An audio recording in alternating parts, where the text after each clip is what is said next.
বিয়ে একটি সামাজিক রীতি। ধর্ম ও দেশভেদে বিয়ের রীতিনীতি এবং আইন কানুন আলাদা হয়ে থাকে। লোকে বলে বিয়ে নাকি জন্ম জন্মান্তরের বন্ধন, কিন্তু জানেন কি, আমাদের পৃথিবীতে এমন এক হতভাগ্য স্বামীদের রাজ্য রয়েছে যেখানে বিয়ের পরদিনই স্বামীর জীবন থেকে হারিয়ে যায় তার স্ত্রী। কোন রহস্যে আজও এমনটা চলছে, আজ আমরা সেটাই জানব। আমাদের দেশের বিভিন্ন জাতি ও সম্প্রদায়ের মধ্যে বিয়ের অদ্ভুত কিছু রীতি প্রথার প্রচলন রয়েছে। ঠিক তেমনি আমাদের প্রতিবেশী দেশ চীনের হুবেই রাজ্যের নারী পুরুষদের মধ্যে বিয়ে হলে সেই বিয়ে মাত্র ২৪ ঘন্টার জন্য বৈধ হয়ে থাকে। অর্থাৎ বিয়ের পরদিনই স্ত্রী পর হয়ে যায়, চিরতরে হারিয়ে যায় স্বামীর জীবন থেকে।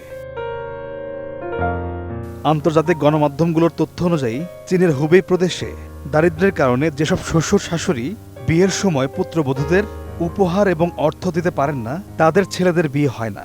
আর তাই বাধ্য হয়েই সেখানকার ছেলেরা এই অদ্ভুত রীতি মেনে বিয়ে করে মাত্র ২৪ ঘন্টা দাম্পত্য সময় কাটান এবং বিবাহিত হওয়ার উপাধি লাভ করেন। রোজকার সাধারণ খাবার এখন হবে অসাধারণ। প্রাণ স্বাদের মশলা, স্বাদ বাড়ায়, ঘ্রাণ ছড়ায়। মূলত দেশটির হুবেই প্রদেশের গ্রামাঞ্চলে এই ধরনের বিয়ে হয়ে থাকে। মাত্র ২৪ ঘন্টার এই বিয়েতে কোনো বড় অনুষ্ঠানের আয়োজন করা হয় না এবং কোনো অতিথির জন্য খাবার বা পানীয়র ব্যবস্থাও করা হয় না। অত্যন্ত গোপনভাবে এই ধরনের বিয়ে সম্পন্ন হয়ে থাকে। মূলত সেখানকার রীতি অনুযায়ী বিয়ের জন্য ছেলের পরিবার এবং ছেলেকে অনেক টাকা খরচ করতে হয়। তাই এমন রীতির বিয়েতে বেশিরভাগ ছেলেই রাজি থাকেন না।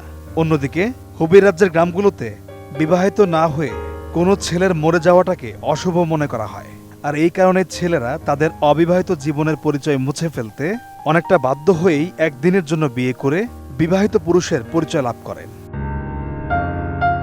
চীনের কিছু কিছু অঞ্চলে আরও কট্টরবাদী প্রথাও রয়েছে, যেখানে কোনো পুরুষকে অবিবাহিত অবস্থায় মরতেও দেওয়া যাবে না। মানে মৃত্যুর সময় হলেও তাকে বিয়ে করে মরতে হবে। অর্থাৎ জীবন চলে যাওয়ার সময়ও ছেলেদেরকে বিয়েতে বাধ্য করে তার পরিবার এবং সমাজ। এবার প্রশ্ন হলো, যেসব মেয়েরা মাত্র একদিনের জন্য বউ সাজেন তাদের ভবিষ্যৎ কি? এর উত্তরও রয়েছে। মাত্র ২৪ ঘন্টার জন্য বিয়ে করা সেই মেয়েদেরকে ছেলেদের পক্ষ থেকে দেওয়া হয় প্রচুর পরিমাণ টাকা। বর্তমানে চীনের হুবেই রাজ্যের এই একদিনের বিয়ের প্রথাটি বেশ রমরমা ব্যবসায় পরিণত হয়েছে। পরিসংখ্যান বলছে গেল ৮ বছরে এই প্রবণতা দ্রুত হারে বৃদ্ধি পেয়েছে। পলাশ খান, এটিএন নিউজ।